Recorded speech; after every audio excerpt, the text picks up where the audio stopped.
హాయిగా మనలో ఉన్నటువంటి ఆసురిక భావాలన్నీ తొలగిపోయి దైవిక భావాలతో నిండి నవీనమైనటువంటి చైతన్యం ఉత్పన్నం కావడానికి గానుగా ప్రారంభించినటువంటి చోటు భూమి మీద మరొకటి లేనే లేదు.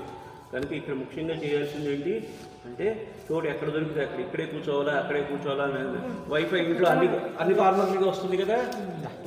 సంగమం దగ్గర కూర్చోవాలా, కళ్ళేశ్వరంలో కూర్చోవాలా, నిర్గుణ మఠంలో కూర్చోవాలంటే ఇన్ని ప్రశ్నలు కాదు, అసలు కూర్చోవాలి ఎక్కడ చోటు దొరికితే అక్కడ అలా. So we have to SIT. ఇక్కడ కూర్చుంటాం వల్ల జరిగేది ఎనర్జీ.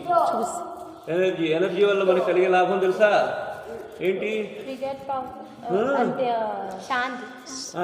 అసలు ఇంకొకటి దేవుడు మనకేం చేస్తాడు?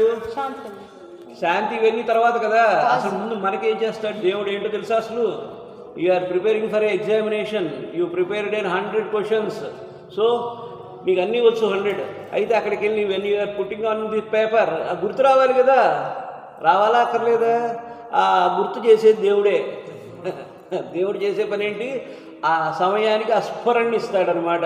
మర్చిపోతే జయహో కదా, జయహో అంతే కదా. జయహోనేనా? మర్చిపోతే మరి గుర్తు రావాలంటే ఏం చేయాలి?